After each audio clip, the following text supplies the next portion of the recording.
বন্ধুরা আজকের নতুন একটা স্টাইলের চিকেন বানাবো, কেরালা স্টাইলের চিকেন। তো চলো চিকেনটা কিভাবে বানাই তোমাদেরকে দেখাই।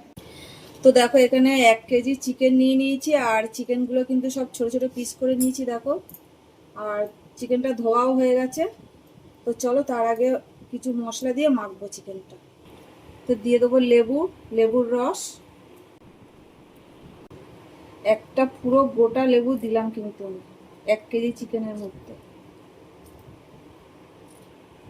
আর দিয়ে দেবো টক দই, 200 গ্রাম টক দই দিয়ে দিলাম আমি। দিয়ে দেবো হলুদ, ঝাল লঙ্কার গুঁড়ো 1/2 চামচ, আর দিয়ে দেবো গোলমরিচের গুঁড়ো 1/2 চামচ। সব কিছু দিয়ে খুব ভালো করে মাখবো।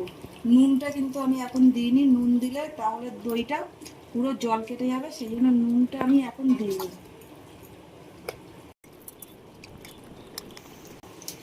তো মাখা হয়ে গেছে, আর এটা আমি 15 মিনিটের জন্য ঢাকা দিয়ে রেখে দেবো।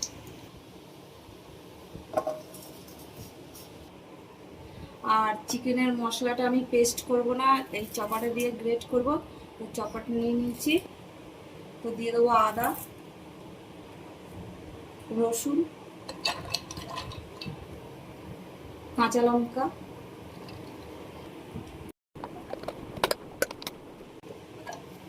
তো দেখো মশলাটা ঠিক এরকম হবে চিকেনের।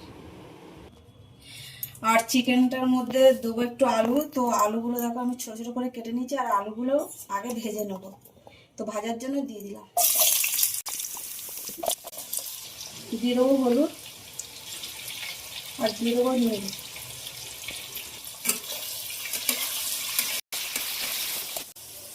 তো আলুগুলো ভাজা হয়ে গেছে, আর এবার উঠিয়ে নেবো। আর এখানে ফোড়নে দেবো গোটা গরম মশলা আর গোটা গোলমরিচ। এবার দিয়ে দেবো পেঁয়াজ কুচানো।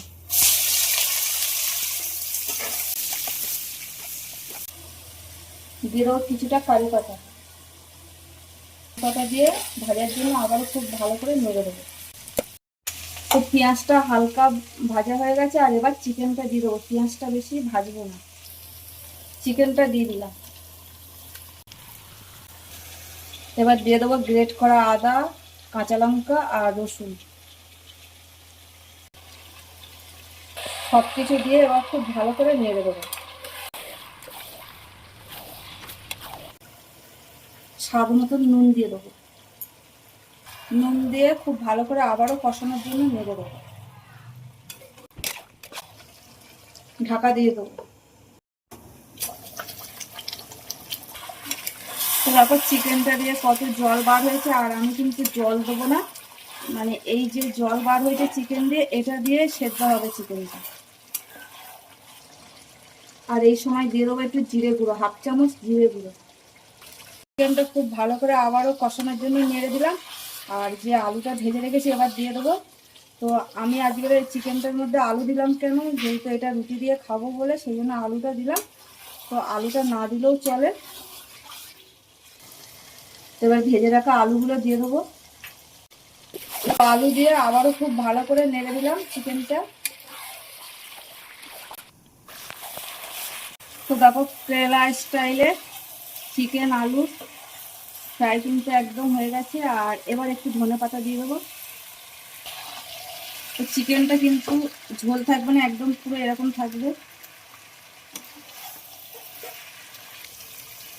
আর এবার ধনেপাতা দিয়ে দেবো। তো চলো আবার অন্য কোনো ভিডিও তোমাদের সাথে দেখা হবে। আর তোমরা সবাই ভালো থাকবে, সুস্থ থাকবে। টাটা।